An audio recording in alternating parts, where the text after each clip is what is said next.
What's up guys, Dave here from Knives, Gadgets, and More, and today we're going to unbox and review an Eafengrow knife.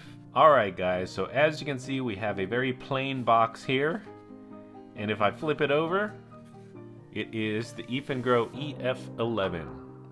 Now this is a super affordable knife. On Amazon I think it's just over 10 bucks. That made me interested in it, so I ordered one up because I wanted to review it for this channel. This is the third Eafengrow knife that I have ordered, and as you can see here, they all came in different boxes.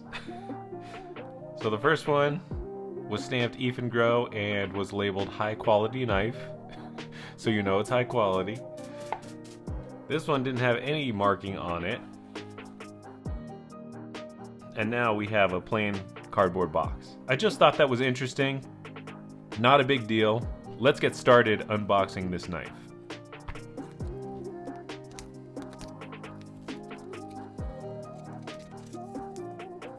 Okay, there's the knife right there. EF11. Alright. Bet you get a good look at it right there. This is the first time I have it in my hand,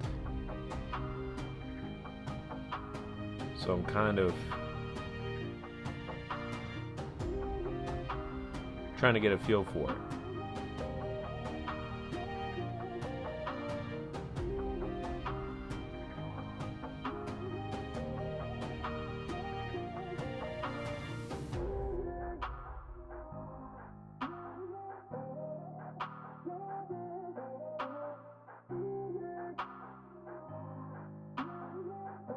Alright guys, so let's talk about this knife for a little bit, and I'll explain everything that you get. So first, let's clear this off. Alright, so the Eafengrow EF11. Let's start by talking about the steel. So, as you can see right there, the steel is D2, and that's actually the case for all of these Eafengrow knives. All marked D2, and D2 is a good steel for knives like this, especially affordable knives. D2 is a tool steel. It's very strong, gives you good edge retention. It's a very tough steel, and for many of these really budget knives, I like to see D2 steel being used. Now, I have heard some people criticize Eafengrow's D2. They say it's a little bit softer than it should be or something like that. From my previous two examples, I found it to be pretty good, and I do use these knives a lot, and they have held their edges pretty well. So I think it's a pretty good steel that's being used, and I'm sure this one is the same as these other two examples that I have. Now the blade shape that you get with the EF11 is this kind of curved down blade shape, which comes to a very fine point at the end, very, very fine, and it's called a Wharncliffe. The back of the blade is very, very thick, so it's pretty sturdy, and then on the other side, I'm pretty sure this is a hollow grind, so you've got a really good slicing blade right here. It seems like it's fairly sharp right out of the box. Let me see if I can cut some paper with it.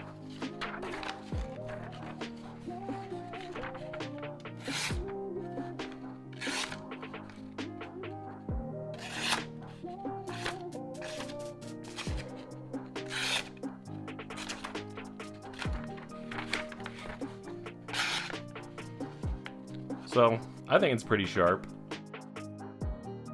And like I said, it's thick, it's got that hollow grind, and yeah, I think it's a really cool blade shape. I think it's a cool looking knife overall. Now the handle is made of wood, and you can see you've got the screws here which you can look through. You don't get any texturing on the handle, but it's just that kind of plain reddish colored wood, and I think it looks pretty good. For a knife that's just over 10 bucks, it's pretty cool. The edges seems to match up pretty well with the liner inside and the screws. It is kind of chunky, but that's not really that big a deal because this is a small knife anyway. But I do think it's a comfortable handle, and it does feel good in your hand.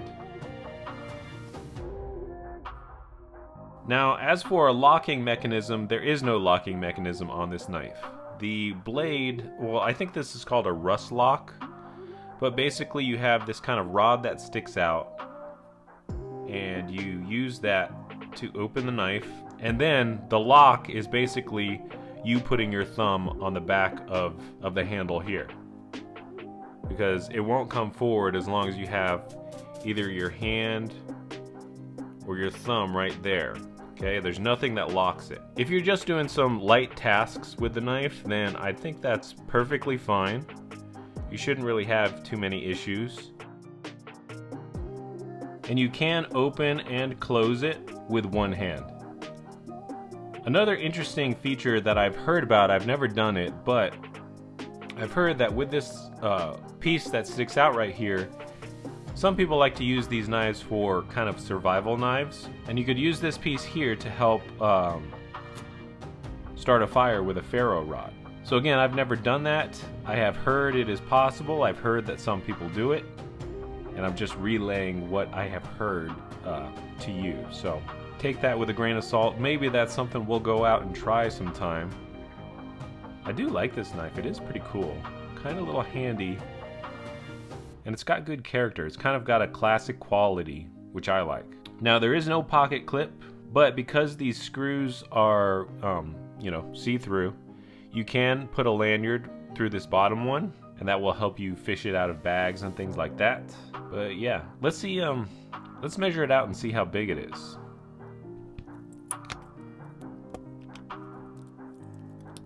So with the handle closed, we're looking at about 4 inches total. Here's a cord too to reference and kind of give you an idea of the scale of this knife. And then if we open the blade, overall length with the blade open is just under 6 inches. So it's a handy little knife. Alright guys, so in summary, I am liking this knife. This is a cool little knife that doesn't cost a lot of money. I like the blade design, it's pretty cool. The Wharncliffe is pretty cool. I like the scales, which are wood and kind of that reddish wood color. I don't think they're actual red wood, but they are red in color, which looks pretty nice to me. I like the rust lock. I've never had a knife like this before, and it's kind of a classic. Kind of gives you that old time feeling, which is cool. I also like that you're getting D2 steel, and like I said, I found that the Eafengrow D2 is pretty good for me. And yeah, this thing is like 11 bucks on Amazon right now. That could change in the future, but I think you're getting pretty good value for what you pay with this classic little knife. So if you're interested in it, having it here in my hands, I think it's a pretty cool little knife. And my impression of it is that it's worth the 11 or 12 bucks that I paid for it. Now, if you're interested in this knife, I will leave a link in the description below. That is an affiliate link, and if you use it, it will help out the channel. So thank you if you do that. Other than that, thank you for watching. Please like and subscribe if you haven't already, and I hope to see you in the next video. See ya.